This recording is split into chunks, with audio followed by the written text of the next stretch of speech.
मेरी बीसीए की परीक्षा खत्म ही हुई थी। मैं अपनी दीदी के यहाँ घूमने हरिद्वार गया। उनसे मिले मेरे को कई साल हो गए थे। जब मैं 8वीं मई पढ़ता था तभी उनकी शादी इंस्पेक्टर सुरेश पाल सिंह के साथ हो गई। अब वे लोग हरिद्वार में रहते थे। तो मैंने सोचा चलो दीदी से मिलने के साथ साथ हरिद्वार भी घूम लूंगा। वहां मेरे पहुंचने पर दीदी बहुत ही ज्यादा खुश हुई। बोली, अरे तुम इतने बड़े हो गए। मैंने तुम्हें अपनी शादी में देखा था तो तुम सिर्फ 12 साल के थे। मैंने कहा, जी दीदी, अब तो मैं 17 साल का हो गया हूं। दीदी ने मुझे खूब पिलाया खिलाया। जीजा जी अभी 4 महीने से पंजाब में ड्यूटी थे। दीदी की शादी हुए 5 साल हो गए थे। दीदी की एकमात्र संतान 3 साल की प्रीति थी, जो बहुत ही शरारती थी। वो भी मुझसे बहुत मिलजुल गई। शाम को जीजा जी का फोन आया। मैंने उनसे बात की।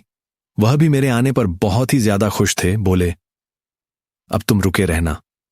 यहां पर रात को बातें करते करते और पुरानी यादों को ताजा करते करते मैं अपने कमरे में सोने चला गया। दीदी ने मेरे लिए बिस्तर लगा दिया और बोली, अब तुम आराम से सो जाओ। मैं आराम से सो गया था, किंतु रात के 1 बजे हरिद्वार की ठंडी हवा से मेरी नींद खुल गई। मुझे बहुत ही ज्यादा ठंड लग रही थी, लेकिन अभी जनवरी का महीना था। मैं मुंबई का रहने वाला आदमी हरिद्वार की जनवरी महीने की हवा को कैसे बर्दाश्त कर पाता। मैंने दीदी को आवाज लगाई, पर उन्होंने नहीं सुना। लेकिन जब बहुत ठंड लगने लगी तो मैं उठकर दीदी के कमरे के पास जाकर उन्हें आवाज लगाई। दीदी मेरी आवाज सुनकर जल्दी से उठकर मेरे पास आईं और कहा, क्या हुआ रोहित? वो सिर्फ एक छोटी सी पेंट, जो कि औरतों की पेंटी से थोड़ी ही बढ़ी थी, गंजी भी सिर्फ छाती को ढंकने की अधूरी सी कोशिश कर रही थी। तभी मैं उनकी ड्रेस को देख के दंग रह गया।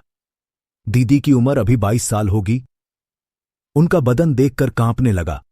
फिर भी मैं उनके बदन को एकटक देख ही रहा था कि दीदी ने फिर कहा, क्या हुआ रोहित? मेरी तंद्रा भंग हुई।